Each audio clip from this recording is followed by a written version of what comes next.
All right, Dave Annable here with the Pros Talk. We're happy to be back. I've got somebody meeting for the first time here today, Brock Frost with Frost Financial. I think we're going to have a awesome episode because, again, we've clicked already in the 10 minutes that you've been here. I'm pretty much in love with you already. So. Don't tell my wife. Honey, I'm sorry. Honey, sorry, honey. Yeah. So, Brock, so you're coming down from Ottawa. Yep. Financial guru, investor, multitasker. You're in the mortgage business, real estate business, but then even all the stuff we kind of chit-chatted about before to loosen up. A man of multi-hats. I definitely have multi-tiers, but all kind of in the realm of real estate, finance, money. So what got you started in this? Well, so I guess that my real estate career, if that's what you want to call it, started in 2010. So I had been traveling for 5 years. Right. Living off of, no joke, $60,000 that I won playing blackjack. So I went to Queen's University. I went to in Kingston, and that my summer job there was a blackjack dealer at the casino. And I became fascinated with the game and the math and the odds and stuff. And I just became, I say obsessed. Some people say addicted. I go with obsessed. Potato, right? But anyways, I ended up winning 60 G's. And then when I graduated, I started traveling. I just kind of, I literally did that spin the globe. Yeah. And I landed on Taiwan, and I was gone. And then when I got to Taiwan, I just became obsessed with like learning about the world. Long story short is I traveled for 5 years, all over the world, about 60 countries. Wow. And then when I was like, okay, now I'm broke, I went back home to Cornwall at 30 years old. I'm 40 today, so 30 years old. I kind of regrouped. Yeah. Didn't really know what I wanted to do other than I needed some more cash so that I could go travel again. That was kind of my premise. Yeah. And I was Get me back to Taiwan. Basically, yeah. Or, something similar, but basically get me out of Ontario. I believe it or not, I saw one of the Donald Trump books. God bless his heart. You might have heard of him. I think I've heard of him. Yeah. So, one of those Art of the Deals, right? Which it's a shitty book, but it's, because I write books about his, it's not exactly a grammatical masterpiece. But the lesson was just buy a bunch of real estate. Yeah. I'm like, okay, that sounds kind of cool. So, not knowing anything about real estate, only having a line of credit, I bought my first house for 138 G's in Cornwall. And I'm like, that was kind of cool. Yeah. Then I bought another one 3 weeks later. And then I bought another one 1 day later. So you had three within a month. I'm like, this is... And then I just became like... Almost like I remember playing Monopoly as a kid, so I'm just like, just buy, mortgage everything, and then you win. Yeah. I always knew that whoever had all the properties won. Yeah. So I kind of just like, I don't know what I'm doing, but I'm just getting it. I wasn't a realtor at the time. I wasn't a mortgage broker till like 6 years later. So I was just kind of like, just get as many properties. I don't know how I'm going to do it. Just acquire. Get my name on titles. Fast forward 3 years, I had 20 properties. Wow. And then all of a sudden, people started calling me the real estate guru. I'm like, and then the whole thing, like, fake it till you make it. I'm like, I didn't really know what I was doing, other than I had was 99% balls and 1% skill and some credit. Yeah, and that's sometimes how we have to start, right? I'm like, you fake it till you make it. That's it. And then I ended up making it because you're into the game, and then you just learn by osmosis. You learn as you go. So that was in 2011. I bought my first house, and then 10 years later, I'm here. I have 113 units. Travel half the year. I actually do know what I'm doing now, but it's just like, that's how I got started. I would say a lot of luck, good timing, desperation, the need. But do you find now, I just made a post the other day, and people that follow me and know me, I don't even think I've made it yet. I'm one of those guys that's like, I'm going to drop dead working.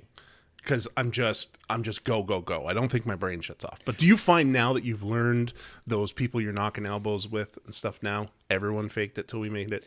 I think to an extent there is that, and especially now with the social media. Exactly. Who knows what is on media, no. Right? Yeah. And because I know a lot of people in this industry, and for example, I can see like realtors would post like, some advice. I'm like, dude, you're bankrupt. Yeah. I know you're bankrupt. Yeah. I'm doing your mortgage. Yeah, we talked about that about a company that we both know that you said as well. Like the person that was running it was like you were bankrupt twice over. Yeah, I'm like, dude, and you're giving business advice. Exactly. So it's like, and people are like, oh, good, great post. I'm like, you just probably copied and pasted for someone, but you just kind of you believe what you see on social media. So there was that aspect. I became quite when I had my little political career, if you want to call it that. I learned to master the media in a sense, or learn to know what people want to see. Yeah, I call it more knowing how to work with the cuffs on, right? Because that. yeah, That's because a good is we aren't allowed to be ourselves. We must fit a mold that was created 200 years ago. Not longer, yeah. You know what I mean? Yeah. Like, well, Joe Rogan, big fan, right? Yeah. Oh, yeah. And he always says, a lot of times when he's referencing how long ago something was, it's literally 5 adults. Because, we're talking, a century, everyone lives 100 years or 500 years ago. He just uses terms and how many grandparents back good, that yeah. is. And We're talking 5 people ago. Generations, yeah. Yeah. So it's always hard, but I always say that's handcuffs on because I'm looking at political careers and stuff like this as well. And it's like, do I want to have to shut up? I think people want to actually hear real speak now. Yeah. And I think, I'm not going to talk about Trump, but I think that's why Trump was so successful. Oh, he's successful, man. He was just the president. Exactly. People are like, oh, he's a little, like, he's a billionaire and he's a president. He did something right, okay? Yeah. So I think you just have to, just give people what they want to sometimes hear and speak real. Yeah. People like real. I love real. And I know when I had my quote unquote downfall and I decided to kind of write my first book, once I was completely transparent with flaws and everything, my career blew up. Yeah. Because people are like, holy fuck, he's talking real. Yeah. Because social media is everybody portrays how amazing their life is. Nobody ever talks about their flaws. So when someone actually approaches that angle, they're like, they can relate because everybody has hurdles in life. Everybody fails. Everybody has heartbreaks. Everything. So it's just like they can relate, and that was probably the best turning point for me. Is when I just finally said, "Here's all my flaws," and I put it in a book. Yeah, and that's probably more of a reflection and like verbal diarrhea or clarity in mental, right? Because that mental growth has to happen for us to put our big boy pants on. It was so profound, man. I remember that. That was back in 2015 when I kind of just like sucking down booze and pills. I'm like, what am I going to do? I'm just like depressed, destitute. I'm like, write a book and tell your story. Control the narrative. Well, and that's one of the key things that I do a lot of mentorship and advocacy, and even like I talk to the local addictions and mental health. I go every year and just talk to these guys, and I don't have any past in it, but they just want somebody to give a damn, sit there, and be raw. Yeah, raw is, well, I always joke with people. I say my wife doesn't even ask how she looks. She's beautiful, but she doesn't ask how she looks in the morning because I will answer. That's how. But she is beautiful. She is absolutely. She's. I don't know why she's with me. Let's put it that way. But it's one of those things. Don't ask. Don't ask Dave if you don't want the answer because it's coming. No, I agree. It's just real, man. Like social media has ruined the world for that in a sense, and I think there might be a switch where people just becoming. I think we're seeing it because even with the podcast and all my businesses, the switch over to Instagram, and when you see the herd moving, that means there's enough of a consensus that something's wrong. Yeah, I agree. Yeah. And the hacking of the accounts and the big platforms taking a huge hit and smaller ones are popping up. They'll follow. They just keep circling. They'll come back and Facebook will be popular again or something. Yeah, it's almost too big to fail. I think that one. Well, it is, right? The guy's a god. It's the world government. It is. Well, it's manipulating elections now. I know it's so real estate. It has to have a huge thing on because the right photos, you could probably put lipstick on a pig. Everything. Exactly. It's amazing. It's crazy. Yeah. So one of the we have a few topics we're gonna fly through because I think we agree. We're gonna chat this up, which I love. Yeah. Teaching people to live, and you say, and I say that, and I know what you mean by it. And live is in quotations, but how to use money as a tool for that freedom, that rebirth, that, like you say, you're a traveler, you're living a great life, you're happy. I can tell right when you walked in the door you're happy. Yeah, pretty good, So you're in a good spot. Yep. So hit on that a little bit. Yeah, so I think maybe it was part traveling where, you leave, when you grow up, you're exposed to Canada or Ontario even more so. So you only know what you know, right? And when you start traveling, you're like, oh, there's different ways to live. People do things differently, and there's different Cornwall's culture. not the law. Yeah, Cornwall's not everything. And I'm like, okay. And then you go to another country, like, oh, that's different. And you start absorbing all of the different ways to be and live and think and feel. And when you come back home, you kind of put it together and you look at all the, Canada's got some great things, but it's definitely not the best country, and I think it's actually sliding a bit backwards, if anything. Yeah. So what I found out or what I recognized in kind of Canada is, and I think it's a social thing, is that we just focus on comfort and security and conservatism and conformity, and we forget to live in the moment. And Ottawa is probably even the worst for that because there's so many government jobs. I mean, God bless you. I love you. They're my great clients. I love you. I mean, and somebody's got to work at the government jobs. But I think they just become robotic. It's like those golden handcuffs, right? I don't know any of my clients or friends that work at the government says, I love my job. It's a steady paycheck, but it's that they themselves call it the golden handcuffs. Well, it's guaranteed, right? It is. But it protects them. What it does is it prevents them from pursuing other passions. Because they pursue other passions, well, I'm not getting that steady paycheck. So they become ensconced in this comfort and security while they're forgetting to live. And then, like, you know, I have clients that are literally planning out 25 years till their retirement. This is in their, like, so you're just going to give up living for the next 25 years? Yeah, at like 50. Yeah. Like if they achieve it early at 50 to 55, people are going to say, I'm done. I've succeeded. I've lived my life. You've only lived half your life. That's great. I mean, it's like, why the trade-off of you're going to sacrifice your best 40 years for your remaining, retirement's 67 now? Yeah. So your average, the last 13 is going to be the best. You're going to start living at 67? Right when the cancers and the Alzheimer's and all that hits. So I'm going to show you this opening book, actually. So this book, The How to Retire in 10 Years on Amazon. I didn't write books to sell books. It's all about marketing. No, but I mean, I did check out a lot of this. But I wanted this is good. The opening line. Yeah. And do you mind? No, have at it. So the opening line is, what is retirement anyways? And I go, retirement, a term that is tossed around Western culture like it actually has real meaning. Throughout my entire country, and more so in my beautiful hometown of Ottawa, Ontario, the carrot-dangling use of this utopian fantasy is probably the biggest farce of our modern world. What is retirement anyway? Well, on the surface and by pure definition, it's a word that takes us all to a magical place full of beaches, exotic travel destination, family barbecues, financial freedom, unlimited golf, and everything in between. The reality is, however, that most people talk about retirement like it's the be-all and end-all of their lives. Retirement, in a sense, is the icing on the cake of life or the golden stairway to heaven, literally in some cases. We are systematically told that it is a reward for working hard and doing all the right things. After all, life truly begins in our late 60s, right? Yeah. Bullshit. Yeah. Okay. And that's how do people not see that ring true? Because one of the biggest stores, these box stores we go to, one of them has greeters. Terrible. And they're all over 65, and they're probably retired. Yeah. Right. And that's the golden life. I honestly, I think it's just this is our culture, right? And, you know, you look at, like, you know, in the book, okay, high school, university, you get a job, you get a career, climb the ladder, get a wife, have kids, and then you're like, and why do people do that? Because that's what everybody else does. Yeah. I haven't done any of that. Monkey see, monkey do. I haven't done any of that. 40, single, no kids, never married, never close, travel the world 6 months a year, make a pile of cash, do what I want, when I want, not have difficulties with the women too much. And then people are like, and then I'm like, why would I want to follow that life? Why would you have to? Well, exactly. Yeah. But most people are not. Most people are not happy, and I see that in my career. They're not, because they come to me and say they're not happy. Yeah, I'm broke. I'm miserable. I haven't done anything in my life. Most people aren't happy, and most people follow that norm. Put two and two together. Yeah. Plus, I mean, with the real estate aspect, you know, my architecture world, your real estate aspect, and even financing like mortgages, we get to see a lot of people making those must decisions to put a roof over their head that's outside of their means, and they end up housebroke for the next 30 years. Traps them.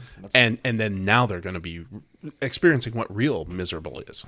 Yeah, I see that a lot. I mean, just like they don't do anything. They just pay their bills, go to work, and then there's no, it's robotic. Yeah. Right, so it's like I say in the book, they're existing, but they're not living. Yeah, don't be fooled. No. No. Life. See, I would say, you know, like in the Matrix, out of the Matrix type concept is people have this false sense of their living, but then they experience it. I was in the corporate world for 15 years. I thought I had it made exactly the way you were describing. I had a paycheck. I had benefits coming. Yeah, like, woo. Whoa. You know, didn't get paid for the extra hour before my lunch, the hour after. Terrible. I was grinding for someone else to live. Yeah. Then literally, we didn't chat about it, but literally I went in it on I think it was a Wednesday. And at noon, I quit. Good. 5 kids, wife, didn't tell anyone. And how good that feel? Oh, fucking amazing. That's like why I'm sitting here today. Relief. You're like, get off the weight. It was done. Yeah. And I tell people all the time, there's only one way to quit bitching about your job, is be the guy you're bitching about. Yeah. And that's it. Be the entrepreneur. Be that, like, take control. To hear you say, and like I've said already, you're happy, and the wife, the kids, all this other stuff, that's maybe just not your lane, right? Mm-hmm. Traveling. I'm envious of you. Maybe you're envious that I have 5 kids. Yeah, some days. Right. Some but days. you know what I mean? Yeah. It's all living. Yeah. You know, I always joke, 45. Our last kid is, in college and will be gone soon. So at 46, I'm back in the same shoes as you. There you go. You're back at it. Right. Where some people have these late kids and hopefully they've traveled before. The thing is, you got to understand, like, you got to really map out what you really want out of life. I'm not saying that everybody should travel like me and be crazy and chase women and chase money and buy motorcycles and buy planes. And that's for me. Yeah. But what I see a lot of people do is they talk about these things that they're going to do, knowing that they're not going to fucking do it. Yep. But by talking about it, it kind of justifies and it makes them feel less guilty for not doing it. Oh, I'm going to do it. Yeah. No, you're not. No, you're not. No, you're not going to do it. What's the plan? But I admire people like, I'll give you my younger brother, for example, night and day. Love him to death. Yeah. He has his government job. Yeah. Wife, kids, family life. Doesn't pretend to want anything else. Doesn't talk about wanting anything else. What he wants is what he has. Yeah. Okay? And that's great. It's the people that talk a different game but don't do anything about it. Nothing changes if nothing changes, that famous quote. The dream world, right? Oh, it Or drives the blending me world. insane. It drives me insane. Oh, I'm gonna travel next year. No, you're not. Oh, I'm gonna buy that house. Just not. No, you're not. Shut the fuck up. Yeah. You're not gonna do anything. Yeah, we have a few friends and colleagues that we bump elbows with. My wife kind of has to pull the choker collar on me because I'll be like, last week they said they never want to travel. Now we're around someone like Brock and he travels and they're going, oh, I wish I could travel. I was like, quit being fake. Last week you didn't want to travel. This week you want to travel. Like, don't live other people's lives. Live your life. When someone says, I wish I could travel, all I do is I send them the link to Expedia.ca. That's my response. There you go. Well, like you said, just throw the dart. Just go. And where are you going to do go? it. You can travel. Yeah. If you don't do something, I'm a big believer. Let's just say you have 24 hours today. Okay. Yeah. That means that you woke up, everything you've done today, everything you will do for the rest of the day is because you want to do it today. Yeah. Everything you do not do today is because you don't actually want to do it. Yeah. Simple. Yeah. So if you don't travel today because you didn't want to, you didn't go to the gym, you didn't want to, you didn't buy real estate because you didn't want to, don't fucking lie to yourself. Yeah. Okay? So actually, the whole premise of financial freedom is, what do you really want? Not what you talk about want. What do you actually want? Yeah, realistic goals and targets. And don't sway. Because, I mean, if I came to you and said, listen, Brock, I want to get my shit together. I want to attack this plan. Maybe your shit is together. Maybe it is. But, I want to travel. Yeah. But then I call you tomorrow and say, I don't want to travel. Yeah. Yeah. Drives me bonkers. Well, you'll be like, lose my number. It's just like, who is that? No speak English. No speak. Yeah. Wrong number. Pizza. Yeah. So no, that's cool. And then I think it goes right into the next one is kind of that mindset, that live in fear. I like I say, cool segues that you have here is that live in fear, can't pull a trigger. Great point. So I do some coaching too. Sorry to Yeah. interrupt you. No. You almost led me to yet. So I do financial coaching. So yesterday I had a class with two. They're late 20s. So that's young. Okay. Yeah. So this girl's just like, she's smart enough to realize she's like, I don't know anything, and I know that I don't know anything. So I need you to teach me. And I had this. We did a segment where I talked about in relation to fear here. It's like having all the information, okay, and not pulling the trigger is called fear. Yes. Having no information and pulling the trigger is called recklessness. But having all the information, the capacity, and pulling the trigger is it is what it is. So I'll give you an example. I bought that house I just showed you. Exactly. So I bought that yesterday. That was Sunday. The first time I ever saw that house was Saturday. Yeah, I knew what I wanted in the back of my head. I saw it, went for it. I can afford it. I do it. Made a move. Yeah. I didn't analyze my fucking self to death like most people do. I'm going to think about it for 9 years. Yeah, and okay. do you find that, like, because I'm always curious. So I'm gut karma guy. If it doesn't feel right, I just say no. And my wife would be like, give me a reason. I'm like, I'm telling you, it's never steered me wrong. But in a situation like that, if I saw that Saturday and it checked 9 out of 10 boxes in my hometown, all this other stuff, you're fucking right. Yeah, exactly. Boom. Be prepared to pull the trigger. Yeah. Okay. And if I don't pull the trigger, it's because I had all the information and it didn't make sense to me. Yeah. Or feared. Okay. The fear brought you into multiple offers, ballooning the price, or it got snagged out from under you. That's just being a chicken shit and not knowing what you want, right? But most of the people I encounter are either fearful and they have they can afford it, they know all the information, they don't pull it. That's fear. And then other people are just reckless. Yeah. Like they're like, it's like kind of when I started, I was just more impulsive than anything. Made some mistakes, clearly. Yeah.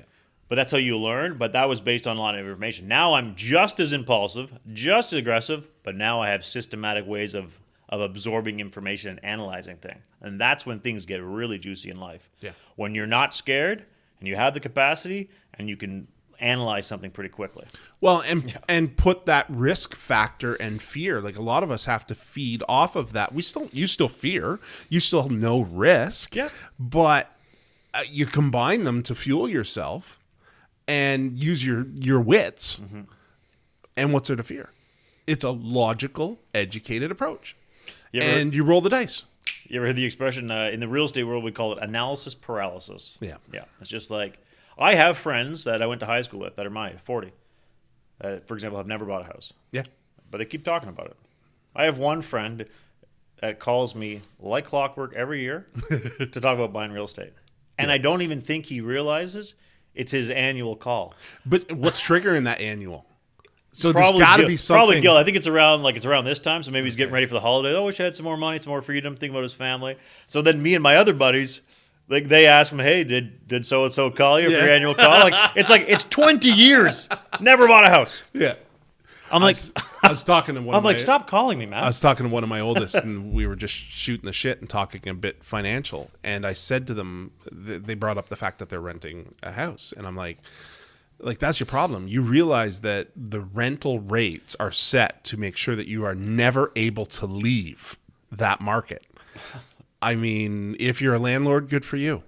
If you're a renter, you need to live within your means so that you can exit. Otherwise, you're stuck in a black hole. Mm-hmm. And it just like a light bulb went off on my son. And he's like, oh, that makes a lot of sense. I'm like, yeah, they don't want rentals empty. Yeah, renting has a time and place on the short term. Absolutely. Right?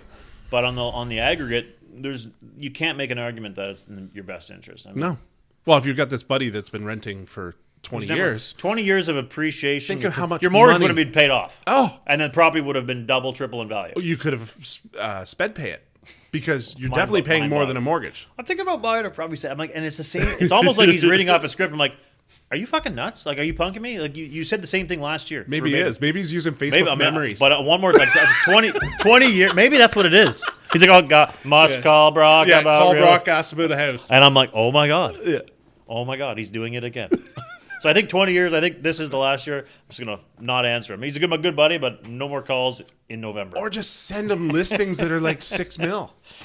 Say, listen, this is what you could have bought if you listened to me 20 years ago. Here's 1.4 million. See what that is? Put it in your head. That's how much you don't have now. Yeah. So you can rent him your wine cellar. Oh my God, that's a nice house. It looks amazing. Oh, yeah. Well, I mean, hats off, congratulations. I mean, because we built. So I've been an architect for 22 years, and I never designed and built my own place. So a lot of people are like, oh, I want to see your place because you must have designed it. And I was like, no, we bought. Right. So we finally built one, and it's just where you live? Just north of Brockville, Donquin, nice. And we've got 2,000 square feet per floor. Just finished a 1,200 square foot deck. Beauty. Like outside, we're getting into all the novelties, but I just like country. I like quiet. I know, man. That's why I like it. Private. Like you're close to the city, but just enough. Yeah, we're 10 minutes. So I'm 10 minutes to Kempville, 10 minutes to Brockville. Yeah. Pick your poison. Yeah, that's good, man. It's awesome. That's a good spot. So, no, that's cool. So, and then, so real estate has really been, I think, that kicker for you to get into the position that you're at, because like you say, recklessly buying when you were younger and getting into that. So using real estate to build wealth, you see that as kind of, I know it's not a fit for everyone, but you see that as a kind of a key to your success? Yeah, I mean, real estate, it's just, okay, I always say that. Look at any wealthy person in this world. Yeah. They have some sort of real estate. Yeah. Okay, I always make a joke when people say, "Oh, real estate's risky." I'm like, right, yeah, that's right. It's only 3,000 years of history that have shown it's not. Yeah. Okay, so real estate will go down. Caves were okay. real It goes estate. down on little bips, but it goes up. It's kind of like this, right? It goes up. I have in 10 years maybe did personally maybe 65 to 70 transactions. This is how many times I've lost in real estate. Yeah. Okay, I mean, maybe is that all luck? Maybe if you're 1 for 1 or 2 for 2, it's all luck. Yeah. I'm 65 for 65. Yeah. Okay, and anybody that I know that invests in real estate, they generally seem better off than people who don't invest in real estate. Yeah. Just fucking put 2 and 2 together. Yeah. Right. So, and it's these assets just keep going up. It's not rocket science. No. I didn't invent the world of real estate. I just basically followed what everybody else seems to be doing. And Well, then- you saw that image. Everyone's happier that Christ. has real estate. They're Christ, doing man. well. I don't know anybody who's broke that has a bunch of real estate. Especially today. We're coming out of this freaking pandemic. And I get asked all the time as a business advocate, well, how you holding up? I'm in construction. I mean, we were closed for 8 days. Exactly. Like, Yeah. we can't keep up. Yeah. Yes, we have staff issues. Yes, we have supply chain issues. Yeah. But real estate, construction, development, God help us. Yeah. Like, if anything, just before this, anyone that probably got in 2019 into real estate is reaping benefits that were unforeseen. I mean, even if markets drop, like people so let's just say you have a home for $500,000, okay? Yeah. And it's rented, and the rent covers the expenses. Then the market drops, so now your $500K home is worth $450. Okay, that's on paper. Yeah. You only lose when you sell something at a loss. So my model is, if the rents are covering the expenses monthly, I'm not in any rush to sell it if the market drops. I can literally, strategically time out when I sell an asset. Yep. And I sell it at a profit. It's people who put themselves in situations where maybe they're losing money every month, hoping it goes up in value, so they can't sustain the loss. They have to sell it at a loss. Or if they're buying something, then they divorce or have to relocate, so they're selling it at the specific time where it's actually down. That's when you lose. But if you have the discipline and the cash to wait out the small dips, you can't lose.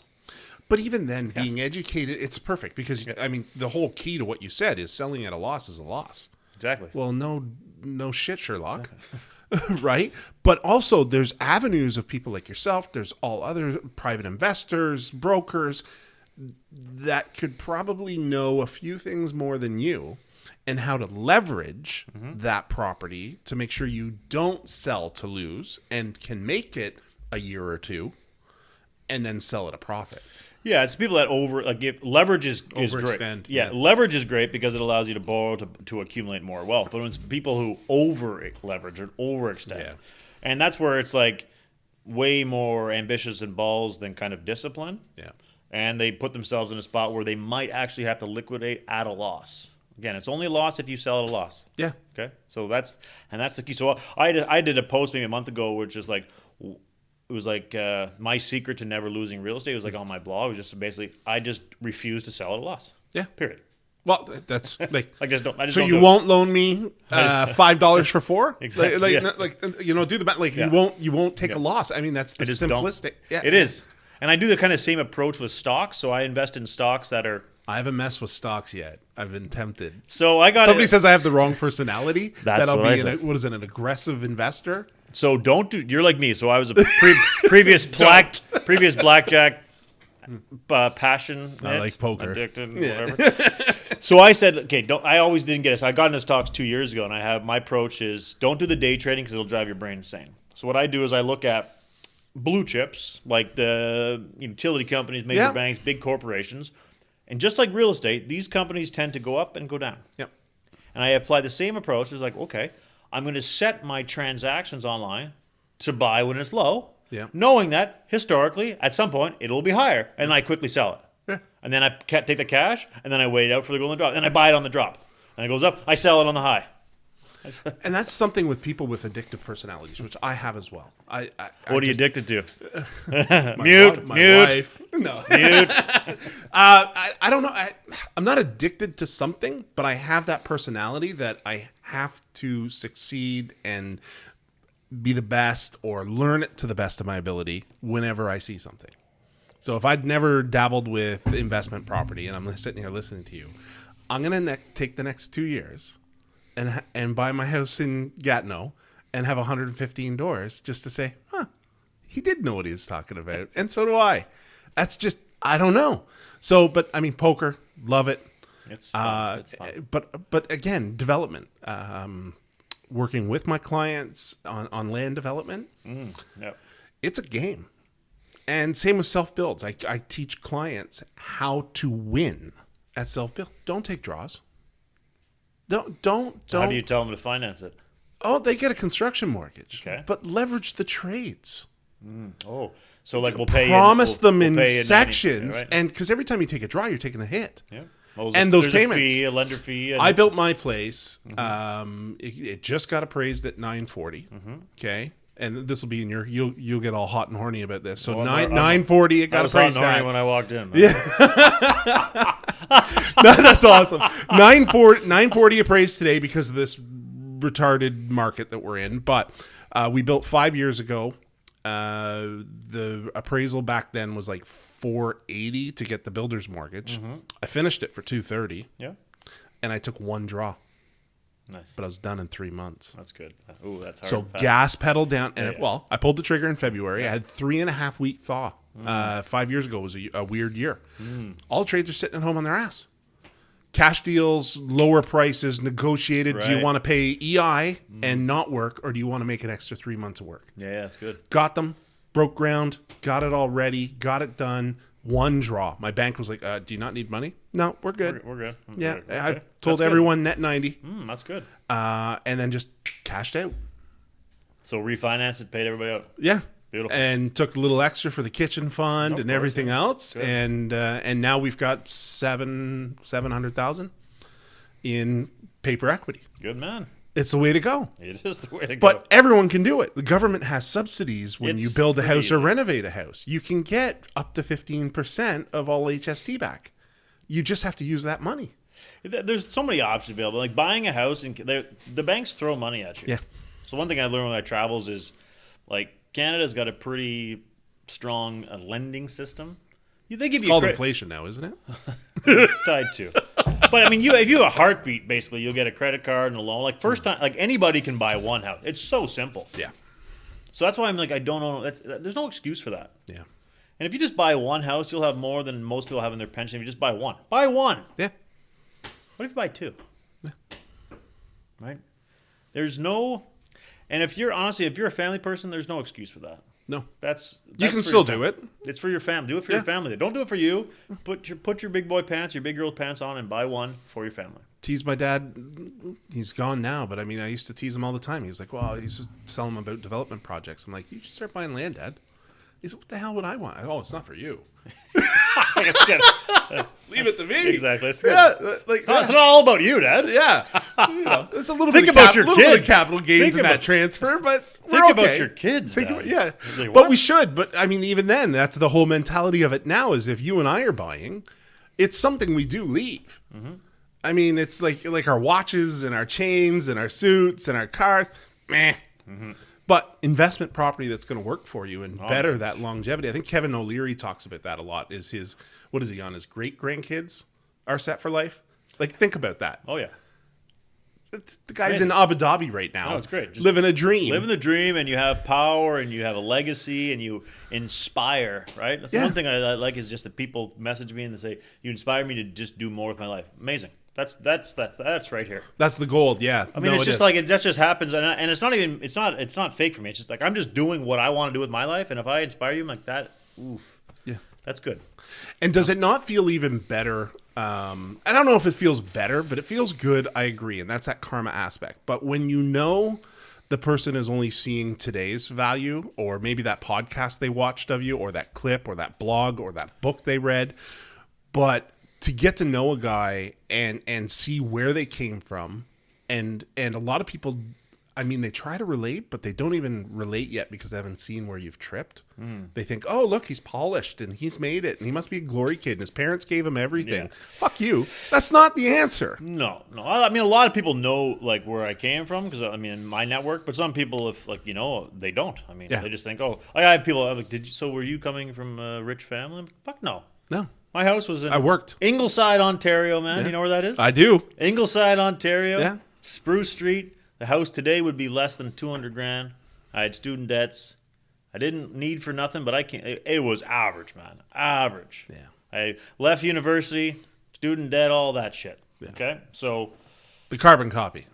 it's fucking, blue collar, man. Yeah. All blue collar. My parents worked. I had this, just normal, came from nothing. I just kind of like, I don't know where it triggered this unbelievable, I just consumed by ambition. Maybe that's a question for my therapist, but But you want to travel, so why the hell would you pay hi, her? Susan. Oh, you got one. Uh-oh. Hi, Susan. Shout out to Susan. Susan, thanks for making this Hey, podcast Susan. possible. Thank you so much, Susan. No. So, I mean, you come from Ingleside. Ingleside, man. Oh, yeah. Which is, again, I think a lot of these small communities all know each other. Brockville's pretty small, too. I mean, Brockville, I left for Cardinal. all of 3 years from Brockville. Is all in my adult life. I've been gone, and it was for college. There you go, yeah. And then I bounced back. Yeah, you And that's it. Home is home. It is. But I got goals and stuff that I set for myself in this town. But a lot of people are like, oh, well, Brockville, like, is that not like an intersection? Well, so is Ingleside. And we're sitting here chatting, and you guys are listening. That's it. Yeah. But so that rag to riches, let's touch on that a bit if you want to, which, I mean, you wear it on your sleeve, which is what I love. That's why you're sitting here. It's awesome. So keynotes that I'm going to hit on. Yeah. So 33 years old, million net worth. Yeah, that's just from... Like 33. Yeah. I start telling my kids. But started at 30. Right. So, yeah, and I'm just hitting the hot points. Like, you can fill in the blanks from here. But yeah. 33 years old, million net worth. Yep. Great portfolio. Strong community ties, right? Counselor. Yeah, so what was kind of like... say that still? Yeah. No, that's kind of, I always make jokes. I'm like, remember that time I was a politician? Like, Don't hold it or I make joke like people like I buy a car or something or a house. I'm like, that's that city council pension fund. Yeah, that whole 16. I made grand $9,000. 9. And got yelled at and harassed by the media. I'm like, yeah, that was good. Yeah. As a volunteered position Terrible. too. Terrible. Like, $9,000. Paid people to vote for you. $9,000. Yeah. No benefits too. Yeah. Well, like social media slander is a benefit. Oh my god! But yeah. So continue. Yeah. And then it's pretty much there. Boom. Everything falls out from under you. Yeah. You're analyzing stuff, and I know you touched on the fact that there's court, bankruptcy, stress, losing investments, even to the level that it was a hockey team. You talked, it was like burning $15,000 a month or something in that loss scenario. Addiction. Yeah.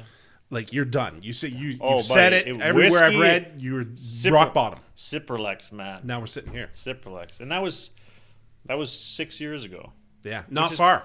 It's crazy, man. That's why I say like that's it doesn't, one baby ago. Yeah, well, yeah. I think I reflect a lot, especially 2 months ago, because it was my 10-year anniversary from my first property purchase. Yeah. So it was like August 3rd, 2021. It was 10 years since I bought my first house. Wow. And I look at all that shit that I went through. Buying a bunch of real estate, not knowing what I was doing, getting elected, buying a hockey team, being charged, addicted to drugs, wrote a book, moved to Ottawa, rebuilt my brand, buy a bunch more properties, start a new business, start a new company, start coaching. I'm like, in 10 years. Yeah. I'm like, holy fuck. I mean, you can do a lot. You can do a lot in 5 years. You can do a lot, man. Like, it's crazy. And do you feel like all that had to happen? Oh, it's a blessing. That's why I joke about it, because like if I like who I am today, which I do, and I'm here with you today, that means everything was just part of the game. Yeah. Everything was just part of the journey. Yeah, I laugh about it. Yeah, I bought a hockey team. Yeah, and I don't even skate. Yeah, and I got charged. Whoa! How can you be from Ontario, Canada, and you haven't skated? Hey, buddy, have you seen these? These don't do manual labor, right? But I got about the therapist to the manicurist. So I joke about it still. Like, when people talk about their failures with me, I'm like, yeah, but I bought a hockey team. They're like, all right, you win. Yeah. Get charged, lose all my shit, lose my business, relocate, addict. I'm like, it had to happen. Yeah. It was, and I'm so glad that it did. I would never, I mean, like, because I don't know where I would be if all that shit didn't happen. Probably still addicted. I mean, or maybe like, or maybe worse. I don't know. You can't. There's too many. You never know. You know, when you're going through life, you never know the moments that could be profound. No. Maybe after today's session with you, some girl will call in and be the love of my life. Or I'm sorry. Exactly. No, that's a joke. That's not gonna. Or, I think, Dave, I had to give up Gatineau. Yeah. Cancel the deal. Or or some investor calls me and we really hit off and we started. Yeah. Like, you never know. That's why you have to kind of embrace things as they come to you, because it's all part of this journey that's going to lead you where you need to be. And a journey that you can't walk through blindly. So for you to sit here and say that you actually know this stuff was key and elemental to what you became, if you were just this robotic government worker that just no, you would still be in that rut, and all these intersections are just blowing past you. Yeah. You have to know and see what's happening. First thing you did when you come in, you're looking around. You're like, oh, what's all this? And kind of, you're not just this. You're not just a podcast guy. What's going on? Yeah. Our businesses are intertwined and could be. Yeah. Maybe that's the key that happens. Never know. I mean, exactly. Like I'm going to be driving to Kingston after saying, that was fucking fun. This guy's awesome. Cool, man. I'm going to call Rob Thompson. Who's this guy? You never told me about this guy. Be nice, Rob. He's cool, man. Rob is great. Rob is one of those guys that I think, Brockville, I think Cornwall's the same way. But Brockville is archaic. I love my town. I do. Yeah. But I've been here 22 years waiting to not design a house with 4 sides and a fucking roof. Yeah. It's archaic. It is hard. Rob came into town and he's like smiling, waving, huge ideas. He likes to shake shit up, and he is. Yeah, I love it. It's awesome. Owns all those things downtown. Exactly. Amazing. Beautiful. Well, and stuck his freaking neck out. That was the end of 2019 when he pulled that trigger. So you're going into development, a massive project, a hotel. Yeah. Oh, hi, COVID. Yeah. I don't know how he didn't go nuts. Oh, he says it's great. Yeah, but you see, because you'll roll with the punches, man. Yeah. You only control what you can control, right? Yeah. You just have to. And it's one of those things, like if you know Rob well, I mean, he's very. He came in the other day, huge hug. I haven't seen him in a year. He's got the long hair now. He's full on Rob now. Yeah. But I loved the fact that he came charging in, and I went to shake his hand or fist pump, whatever. You kind of do that stutter now. Yeah. Shake my hand. Yeah. I'm telling you right now, I don't jump in and give me a hug. But Rob came diving in, and it made my fucking week. Because that's the type of people I want to surround myself with. Exactly, you came in, big smile, moving shakers, set, sorry I fucked up. I went east instead of west. I did. I'm like, where the fuck is this? The only guy that comes to Brockville and gets lost. No, I'm like, they're like, the GPS is like, you're here. I'm like, this is A and W. I ain't fucking here. I'm like, or maybe I am here. Yeah, maybe Dave's in the back. So I go through the email. I'm like, are we meeting at A and W? Like, what the hell? I mean, it's Brockville. It's small, right? It is, and but it's one of those things that. It just that persona comes in, and I was deep breath. I told you I get anxiety before I do all these speaking things and stuff. And how you feeling now? I feel great because again, you never know if you're going to click with somebody. We got to sit and talk for an hour and do all this other stuff, and then what hot points am I going to hit? Like you're worldly, like to cover a lot of topics and give people the real sense of who Brock Frost is and why you should connect with this guy. That's the whole point of the podcast is getting what I deem small, business guys that probably haven't had a chance to have that spotlight and talk to key people that are going to go, I need to call Brock. Or I need to go on the Pro Stock because I need to tell my story. I need to know how it is, how this guy make it this far. Yeah, maybe that should be your segment, just like having everybody tell their story. And that's where we're going with it because I'm not a glory child. No. I'm blue collar raised. Or like people from nothing to something, or people with hurdles, they fall down, they get up. Maybe that's because everybody has that, man. Yeah. And people who don't, they have it in. They're lying. They're either lying or they're just so bored that they've never done anything. Yeah. And that's probably even worse. We were at a party once, and the only thing with me, and it's just me. I've never touched drugs. Never in my freaking liar. Life. I haven't. You're from Brockville, man. Yeah, we're the kings. Like it is crazy. Now I'm friends with every single person that's ever been in the game because I grew up in that era, And we had a party, and my wife, she's not from Brockville, she's from Toronto. Kingston, Toronto. But they were out there smoking a joint. And I'm just standing chatting as if it's high school, man. Like, they know not to pass it to me because Dave's a whiskey guy. You want to get your big boy pants on? Come have a glass of whiskey with me. See how long you're standing. What kind, by the way? Whatever. I'm a Blue Label. Blue Label. You got her. Well, that'll put hair on the chest. That's it. Puts meat on the potatoes. Holy shit! Blue Label. Yeah. No, I'm a big, Now I know why 40 you have, Creek. now I know you have 5 kids, man. Yeah. I don't remember any of it. Exactly. We have 5. Yeah. But so she comes out and they're smoking and she's like, Dave. And I was like, what? My buddy started laughing. They're like, you think he's passing this around? Like, we've been trying for 30 fucking years. Right, yeah. We want to see what he does too. But it doesn't happen. I mean, it's just a choice. You had to make a choice. It is. But I mean, can I get shit-faced drunk? Absolutely. Is that my vehicle of choice? I don't know. I've got the same addictive personality when like we said, we talk about. But when you talk to other people, where I'm going with this is you never realize or know what their limitations are, where they came from, what their background is. I don't care if Joe Blow sold drugs when we were 16. Cares, man? People have story like I don't judge. In my mortgage business, people are so hesitant to tell me. I'm like, I don't care. I've heard every story. Yeah. Everything. I've heard of women trying to get a mortgage to escape their husband because they've kidnapped and locked them in the basement, chained them up. Yeah. I've had multiple cheatings. I've had beating. I've triple bankrupts. Yeah. Everything. People getting. I had a woman who was 75 call me, and she was so shy. She had been in one of those church scams. Oh. She mortgaged her house, sent it to Nigeria for some love, and she had to tell her husband of 50 years that they now have to sell their house because she sent all her money. Like, shit, I've heard it all, man. That's crazy. And I've heard it all. But I'm like, I don't judge. Everybody, what I'm saying is everybody has a story. Everybody fails. Every single human being. So then why are we all so afraid to hide it? Like, why is it common norm? Like I always say, be truthful first, not fake first. Why does everyone think fake first? Probably, ego. Obviously ego, but I think social media has really made it even worse because everybody. Think about what you do when you scroll through social media. People portraying themselves in the best light. The filters, the smiles. Everybody who takes a photo, what do? They check it first. Yeah. Check it first, right? Yeah. Nobody ever says, here's a miserable photo of me. I have a shitty day. I'm a loser. I'm a failure. I suck at this. They just don't. That's just not the way our culture is. And maybe it should be. To an extent. Or maybe just make it okay to talk about it. Because I know that I've grown because I've just openly put it in a book. Yeah.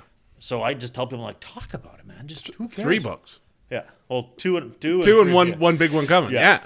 But I tell people, just don't be shy, man. Once you embrace kind of like your journey and you kind of recognize that everything you do has an effect on everything you will do, life becomes beautiful. Do you find that being more honest, kind of on topic, but hit you with some, good faith and karma here? Do you find being more honest is easier and keeping you out of the life that you did live?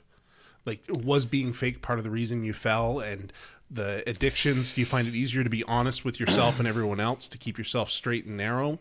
Does that affect it at all? I find it does for me. It does. I don't know. I look back to I was, sneaky in some aspects, right? Yeah. Always testing my parents and teachers at school, getting in trouble just to see if I can get out of trouble. And now it's just like, if you're just totally transparent and honest, it's not only just the way to be. I just, even if you're completely selfish in terms of business, it'll just blow up your business. Yeah. I know my business blew up when I just started being, here's Brock. Here's Brock. Brock. This is it. This is the real me. This is what I've done. These are the mistakes I've made, and this is why I made the mistakes. I'm human. Yeah. Okay? I'm not some fucking asshole. I got caught up in the spotlight. I made mistakes. I'm human. Just like and as people started. But you were young. Yeah, man, 33. But that's why I looked at me like, I'm 40. These next 10 years, I'm like set. Well, it's gonna be powerful because I just know all the things I did from 30 to 40. So from 40 to 50. What's your exit date? I don't have an exit date because this is fun, man. Okay. What the fuck do I want to exit from? What, life and living life? No, I just wasn't. I don't golf, man. I don't golf that much. No, travel's your beast, right? To me, it's just like I love just this inspire people, man. Just tell people just fucking enjoy the life. Yeah. You hear my phone going nonstop? I do. It's crazy, eh? Yeah, this all day. I put mine's hiding somewhere in there. I was like, nope, because it goes nuts. But so I've been 4 years now where Mondays, the business is closed. Staff doesn't work. I give them the 3-day work weekend, and we work like dogs Tuesday to Friday. Nice. You can put your 40 hours in 4 days. Yeah. I'm sure you put more than 40 hours in a week. I can go. I mean, I'm always like Blue Label helps. But work from anywhere, like works. I mean, it's just I'm always working, never working. Would like to say I'm on. But exactly. So these people that think, you know, like, why can't I get ahead? And I'm sitting here doing my 9 to 3 or 9 to 4. That's only 8 hours. Like I'm up at 5, and I go till 7 or 8. I work hard, man. Exactly. You have hard. to. Yeah. You're not gonna fall in hard work, discipline, dedication. I mean, that'll always win, man. That'll always win at the end. And it is. So thanks for sharing, because that's awesome. But so 2 books out, right? You've got the Investor Mindset, and then the one with the long name is the How to Retire in 10 Years. Yes. That's kind of why I asked you when your exit day. I was trying to see if it's 10 years. Yeah. So the premise of the book was conveniently this book, How to Retire in 10 Years, came out on the 10th anniversary of the day I bought my first house. Oh, that's cool. Okay. So, and obviously not by coincidence. Yeah. So the whole premise of the book is not about retiring. It's about being able to retire or to be able to do just whatever the fuck you want whenever you want. That's a good statement. That's the retirement. I asked you when your pull date is, and you're like, I don't have one. But if you wanted to retire today, I could. You exactly. I could. Same here. I tell my wife, like, we're small. We own 7 companies all together, and we have a grandkid on the way. Wow. Yeah. So one of our kids was brave enough to break that seal. But anyway, I said to her, we were talking the other day, and I was like, I forget what we were talking about, but it got on the topic. I said, I need 3.5 hours. She goes, what do you need 3.5? In 3.5 hours, my lawyer can have all the papers drawn up, and I could be a stay-at-home grandpa. So exactly like you said, I'm ready. I could. Ready. Yeah. I'm not gonna. No, it's not my mindset. Mm-hmm. But I need 3.5 hours. The lawyer will have everything. I'll be gone. I'll ghost. It's nice to have that. I call it like your escape bag, in the sense that, you know, if you want to say fuck it, you're ready. Yeah. Right? And then once you're financially set to cover your retirement, that means that everything you can do can just be based on passion, enjoyment, fun, everything, because you've already protected yourself here. You have the foundation in place. And when you're talking real estate investment and properties, like you say, you have 115 units, 113 units, you said? It'll be 114 with the house I got yesterday. Right, so 114 units. When you say you pull the plug and you're retired, let's say Brock's going to retire today, you know, Dream Girl calls in and we're done. Yeah. Hey, from Brock? Yeah, from Brock. Don't do it. No. 613-316-8740. Yeah, just hit him up in the DMs. But it's real photos only. Yeah, yes. Yeah. But when you say you pull the plug in that retirement, those 113 units, they're still working for you, exactly. Right? Because that bank account, nobody wants to set up a retirement plan that is a depletion of funds that are expected. No. Because we go through what we just went through for the past 18 months. Your funds, no one expected this. Nobody prepared for this. Yeah. You know, we've all bled a little. Trudeau said, the small business owners, gurus, type like us, were beating the system and had money saved. Job well done, sir. You have just proven that, because none of us went bankrupt. Exactly. Through the hardest time we've ever seen in our life. It was pretty. It was scary at the first. He just bled us dry. Yeah. Or partly. That's a separate fucking podcast talking about. But you know what I mean. Well, hey, I have another one. It's called What the Fuck Canada. We can go and talk on that one. Oh my God. Stay tuned next week. Yes. Yeah, Brock and I. Oh my God. But it's one of those things that. So I just wanted to make that clear. You're not telling people to pull the plug. That's not what the key word. I'm retire in 10 years. It's how to set yourself up for that financial freedom in 10 years, and you can do whatever the fuck you want. I actually tell people don't retire. Yeah. There's a line in this book that I'm actually going to bring this up. It's talking about. Have at it, because I think it's all key stuff. Hold on.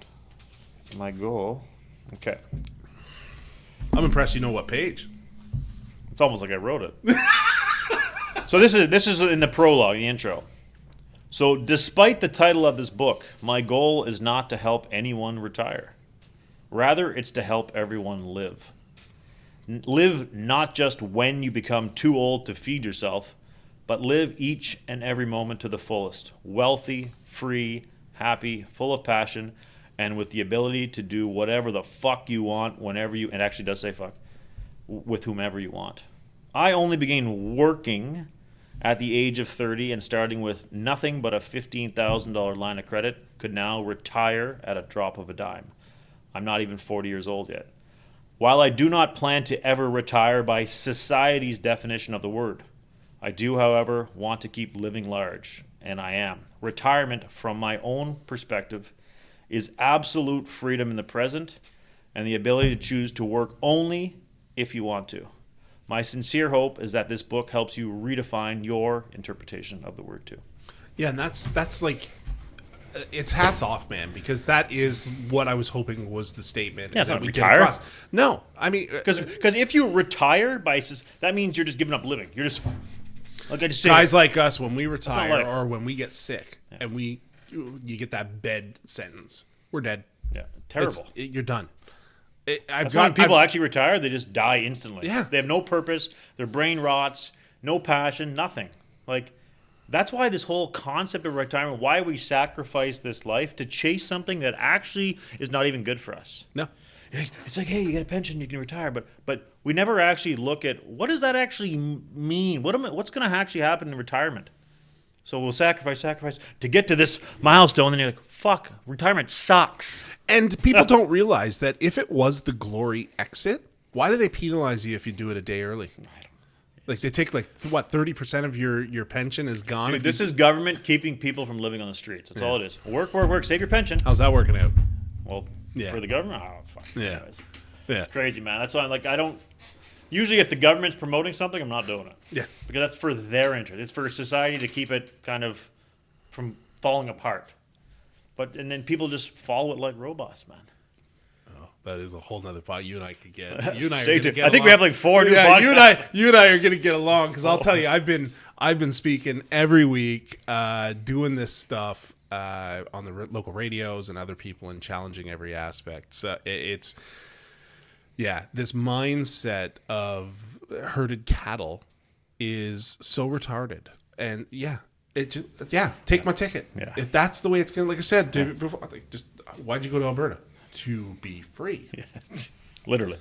Like, it just, and I don't know what it is about Alberta, but they're just doing some stuff that's right, like the carbon tax. They killed that thing. Dude, I'm buying a lot of real estate in Alberta. 92 cents a liter. That's not great in my books. It should be 70, maybe even 50, because the barrel price is telling us it should. But it's like house prices. Ottawa right now, $450, $400 a square foot to build, new. I've got Wow. Well, before COVID, it was about 210, Wow. 220, and everyone's like, "Oh, when's it going to go back to normal?" It's not. They got a taste of the world. Maybe 300. Yeah. It's never going to be at 2 again. Gas never going to be 50, 75 cents again. It's gone. Yeah. My dad used to say, even then, he's like, "You dipshit! They times it by 3 back when I was young. They switch units just to go 3 times the market." Like, I don't get it. So exactly what you said. Whatever they're telling you to do, I ain't buying it. Yeah. Fuck that. It's ridiculous. So next book coming out. When's it coming out? Give us a little segue into what's happening. June 20, 2022. So it's called Mortgage Financing for Canadians, a detailed playbook on mastering the game of money. So me being a mortgage broker, and pat on the back, but I'm number 11 in Canada as of today. That's a big congrats. Yep. So I do mortgages. I mean, I just love it. And the thing is, when you're trying to build wealth, especially through real estate, you need money. Unless you have trust fund baby or something, you're going to need to know how to access Unless money. you found the bottom of Oak Island or something. It's just, so you're going to need to know to navigate the rules. And I look at when I started buying real estate, I didn't really know the mortgage game, but I was, just acquiring mortgages in whatever way possible I could just to acquire the property. So once you master that game of the financing world, you can start accumulating things. So it's really ties. It's almost, I wouldn't say it's a textbook, because it's a little bit more easier to read than a textbook, but it's all to do with mortgages and money. And like you said, you can't do anything without it. So so this book, is it going to be? Is it like, what avenue is it? Is it for the general knowledge of everyday people? Mm-hmm. Is it the general knowledge, but the reason they need to follow that broker path, which I'm very pro? Mm-hmm. And does it touch kind of? I'm going to overload you with 3 questions. Does it kind of touch the reason you stay away from A-side lenders in that initial investment side? Which is, that's my theory. You can say I'm absolutely nuts if you want. Yeah, so all of the above. I mean, it'll have generic rules on just the industry in general and why Canada has very, very strict policies and how that ties to the economy. Then it'll have, differentials between A lenders, B lenders, private lenders, pros and cons to each. Right. And then kind of talking about different policies and how to learn how to match an individual person with the right lender, how to use the right lender at the right time to build wealth. And then there'll be a section on investors too. And then the residential side versus the multi-residential side. So honestly, like, it's going to cover all angles of the mortgage. That's world. cool. Yeah, it'll probably be 3 times the size of this one. Yeah. Do you find the books are getting thicker? Well, it's also like I've learned it? too that I think just people have low attention span. So I know if I myself, if I read a big book, I'm like, oh, it's so big. Yeah. So I want people to be able to just like read it in 2 days and just boom, get it in. Well, and like you say, stay on point too, right? Like, you don't need You're not fluffing it out. Yeah. I grew up in Ingleside, Ontario. I was like, it was a cold, sunny day in Ingleside. Like, I can get rid of that part. Both intersections were busy. Yes. And it was a Tuesday afternoon. I remember it was a Tuesday because my mom was watching this. I'm like, yeah, you can cut that shit. Yeah. Well, and it's like you said, being to point, that attention span, even through all the way COVID, I've always said, like, a lot of people are like, oh, I can't believe people can't line up yet, or I can't believe they don't know to wear their mask or sanitize. I'm like, we're glorified monkeys, man. They already told us that's where we came from. It's literally a few centuries ago, we were scratching our asses and eating bananas. Yeah. And here we are. So, yeah, it is hard to figure out how to line up at a superstore. That's fucking unreal, man. It is. So June 22nd, it's coming out. June 2022. Yeah, next year. Yeah. So, and Amazon been a big play on that? I have them on Amazon, but again, my books are not to sell. My business model is not to make $10 on a book. The books to me is marketing. It's telling my stories. It's educating people. It just helps the brand, right? Yeah. But they are on Amazon. And for some reason, the prices keep changing. I don't know how Amazon just controls the price. They control everything. Oh, they're shooting themselves into space, man. They can do what they want. I messed them to reduce the price because they had it wrong. I said, please reduce the price of this. Then they increased the price. I'm like, what the fuck is this? Fucking Jeff Bezos? Yeah, I'm like, he's focused on that. Yeah, so on Ingleside, Ontario. I'm not in it to make money on books. That's really not it. But I'm just like, here's my story. Here's my information. Happy to share. Right? Yeah, and that would lend more to the, I guess, the financial consulting, but the coaching aspect of it, right? Because the coaching is one of those things that if you would have asked me, man, 4 years ago, it wasn't really a common trend, but now it is. I look at when I started, right? I taught myself, and I look at all the mistakes I made. If I had a coach, that would have saved me time and hundreds of thousands of dollars. Yeah, well, right. So people like a few years on your life, probably too. Well, exactly. So people like they just say just teach, like this client that I know she's 28. She's like, I know that I know nothing. She's smart enough to know she knows nothing. So therefore, I'm going to pay you whatever she pays me, and that's just going to fast track her. Yeah, that's smart. It is, right? People are like, oh, I don't need a coach. I'm like, okay, good luck. You don't know how do you not need a coach if you've never done it? Well, and it's one of those things things you're just going to figure it out? Yeah, but it's one of those things that, well, they will figure it out, but it's going to take 10 years. Like this. You're going to go up on criminal charges, become an addict, exactly. and well, it's like me not having directions here. I'll find the place eventually. I'm like if I go through every street. Live from A&W. Yes, like, where the fuck is this place? I've been punked. Yeah. But it's I think it should be a normal now, this coaching thing, because even myself, yourself, when we've tripped, and we wish we didn't trip, because like you said, cost you thousands. Mm-hmm. Me, I know it cost me years of sitting in that corporate job where somebody just bitch slapped me and said, you're miserable because you're an entrepreneur. Yeah. You're not a work for somebody guy. Get out of here. Get out of here. Now I've had a few buddies that are coaches, and we should touch on the fact coaching is not for everyone. It's not. I've been called uncoachable. by. No. Yeah, just something about it. Well, when you're so smart, you don't need help, right? I think it's when you're so stupid. It's like, no, that dude needs to trip and hit his face on a few glass doors. Yeah. Like that's it. I agree. I've tried. I mean, like, this is not a fit. Like, I get it. I mean, personalities make conflict or whatever. Do you find that too? Like with architecture, I interview my clients, and when I do that first meeting, they're like, "Oh, why do we need to meet in person? Don't you want to see the house?" Nah, I want to see if you like me and if I like you. Yeah, because we're going into 6 months together here, and not everybody is supposed to like everybody or be like, that's just human nature. Yeah, like, it's just, so let's just feel, if it's nothing personal, it's just we didn't click. Okay, let's move on. Yeah, well, it's just some people are so stuck in that photocopied life that they think they could be listening to this right now and think you and I are absolutely nuts. Maybe. Well, those are the people that we're not coaching. Appreciate that. Yeah, no, but you know what I mean. People are like, you're crazy. I'm like, thank you. That's factual. It is. That's nice. Thank you. You. Yeah. And how's crazy doing for you? Looks pretty fucking good. If you really want to insult me, call me boring. Yeah. No one has ever called me. I've been called a lot of things. Never boring. Yeah, I don't see any boring on your shoulder. Never. No. Never. No. I'm going to Kingston right after this to train. It's funny. I used to, because I went to Queens, I used to bartend 20 years ago. Yeah. And 3 of the people I bartended with are now realtors. I'm going to do a presentation at their brokerage about how to work with investors and all that stuff. I'm like, and I haven't seen them since, like, we were slinging dollar drinks. And you're going to be there for a while. It's just like, holy fuck, what's going on? Like, it's just like, I'm pumped, man. That's probably why the phone's off. I don't know, but it's they're like, where are you? We're starting. It's 11 o'clock somewhere. I'm going abroad. It's like between 11 and 12. I mean, how far Kingston? 40 minutes? 45? No, if you drive like me, 30. I got my R8 too. Yeah, there you go. So you're good. Be there in 16 minutes. Well, yeah, and we're pretty much at the end. I mean, cool. Is there anything that we haven't kind of touched on that you wanted to do? Like, I mean, I like to give that kind of off the cuff and throw you on the bus type mentality, but not really. I mean, what I could say is, anybody listening, just honestly, let's have a chat. I'm on the phone. I talk to people all the time from all over, like, the country for sure. Call me with your problems, your concerns. You're stuck in these ruts. You have questions about mortgages or finance or real estate, like, specifically, or just a generic conversation. Just reach out to me. I genuinely love talking to people, because I feel people just need that little boost to get over these ruts, man. I mean, it's so common that they're stuck in these bubbles and they can't escape. People need people like us in their lives, because when you can come into a place even at 8 a.m. or 9 a.m.